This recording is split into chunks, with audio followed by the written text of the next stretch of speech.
Umesh Pal Mardar case में ताबड़तोड़ action के बीच फरार गुड्डू मुस्लिम की नई लोकेशन का भी खुलासा हुआ है। एसटीएफ की तहकीकात में पता चला है कि गुड्डू मुस्लिम गोवा भी गया था। 5 लाख के इनामी गुड्डू मुस्लिम को गोवा भेजने में लखनऊ के ही एक बिल्डर ने मदद भी की थी। गुड्डू मुस्लिम की लोकेशन अब तक 8 राज्यों में मिल चुकी है, लेकिन वो एसटीएफ के हाथ अब तक नहीं लगा है।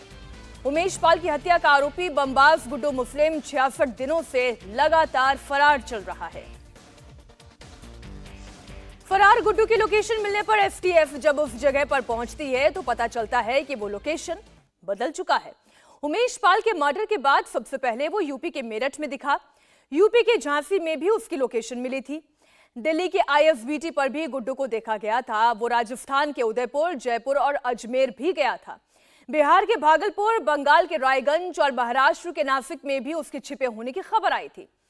तो आखिरी लोकेशन ओडिशा छत्तीसगढ़ बॉर्डर पर पाई गई। और अब खबर यह आई है कि गुड्डू मुस्लिम गोवा भी गया था। फरार गुड्डू मुस्लिम की तलाश के बीच उसकी पर्सनल लाइफ को लेकर एक नया खुलासा। उसकी गर्लफ्रेंड की लिस्ट बड़ी लंबी है। उसने शादी नहीं की थी, एक शादीशुदा महिला के साथ रहता था। महिला का नाम चांदनी है। गुड्डू ने चांदनी के 2 बेटों को दुकान भी खोल कर दी थी।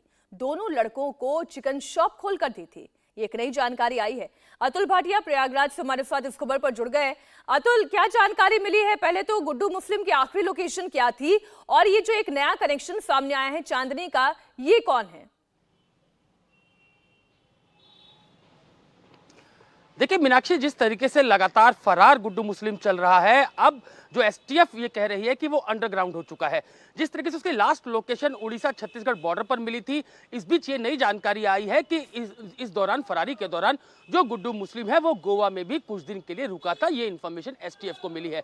लेकिन उड़ीसा छत्तीसगढ़ के बाद उसकी जो लोकेशन है वो नहीं मिल सकी है। फोन का इस्तेमाल वो नहीं कर रहा है और इस समय गुड्डू मुस्लिम जो है वो अंडरग्राउंड हो चुका है। कोई आता पता यूपी एसटीएफ और जो दिल्ली पुलिस की स्पेशल सेल, वो भी गुड्डू मुस्लिम की तलाश कर रही है, जिसने गुड्डू मुस्लिम के घर के बाहर नोटिस भी चस्पा किया था आर्मसेट के मामले में।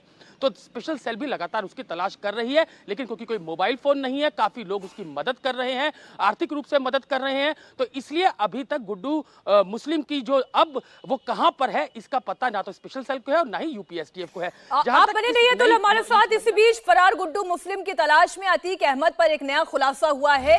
ये खुलासा अतीक की संपत्तियों की जांच में हुआ है। पता चला है कि अतीक के पास 2500 करोड़ से ज्यादा की संपत्ति थी।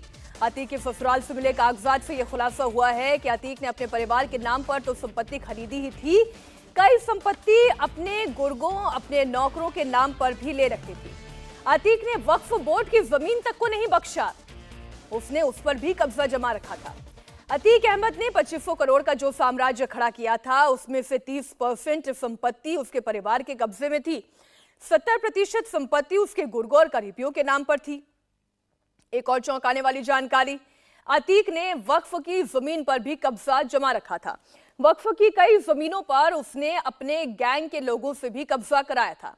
वक्फ की कई संपत्ति को उसने अपने नाम पर दान भी किया था। और अब उसका अगला प्लान कब्रिस्तान की जमीन पर भी कब्जा जमाने का था। अब आप सोचिए किस तरीके का अपराधी था। ना लोगों की जमीन को बख्शा, ना वक्फ की जमीन को बख्शा, यहां तक कि जो मुर्दा है उनकी भी जमीन को नहीं बख्श रहा था। शोएब, आपके पास क्या डिटेल इससे जुड़ी हुई? देखिए मीनाक्षी, जाहिर सी बात है कि कोई भी जो माफिया होता है उसको ये जानकारी इस बात की बखूबी होती है कि अगर वो तमाम जो प्रॉपर्टीज़ है गैर कानूनी तरीके से कब्जाई हुई अपने नाम करा लेगा, अपने परिवार के लोगों के नाम करा लेगा, तो फिर उसकी दिक्कतें बढ़ सकती है आने वाले दिनों में। इसी वजह से अतीक की बात की जाए तो अतीक के ज़रिए भी लगातार इस तरह की कोशिश की गई थी कि सिर्फ 20 से 30% ही जो प्रॉपर्टीज़ है वो परिवार या खुद के नाम थी, बाकी जो दूसरी प्रॉपर्टीज़ थी 70% तक वो अपने गुर्गे या दूर के रिश्तेदार, उन तमाम लोगों के नाम थी, ताकि किसी को अगर बाद में जांच भी हो तो ये जानकारी ना मिल सके कि अतीक या उसके परिवार के नाम इतनी प्रॉपर्टीज़ है। इन तमाम चीज़ों का ख्याल एक तरीके से उनकी तरफ से रखा गया। अब ऐसे लोग जिनके नाम अतीक की तरफ से, जिनको कब्जाई हुई ज़मीन दी गई या प्रॉपर्टी दी गई, उन लोगों में से बहुत सारे लोग ऐसे हैं जो इसे सुनहरे मौके के तौर पर देख रहे हैं। वो इसलिए कि अब अतीक नहीं रहा, अशरफ नहीं रहा, शाइस्ता ही सिर्फ एक महिला बची है जिसको इस बात की जानकारी है, अतीक की पत्नी को, कि जो प्रॉपर्टीज़ है किसका कितना हिस्सा है, किन किन लोगों के नाम है, कहाँ कहाँ प्रॉपर्टीज है। तो यकीनन वो तमाम लोग अभी खामोशी से देख रहे हैं, इंतजार कर रहे हैं कि आगे होता क्या है, शाइस्ता का क्या होता है। यकीनन वो ऐसे बहुत सारे लोग हैं जिनके नाम प्रॉपर्टी है और अतीक अहमद उनके नाम कराया करता था।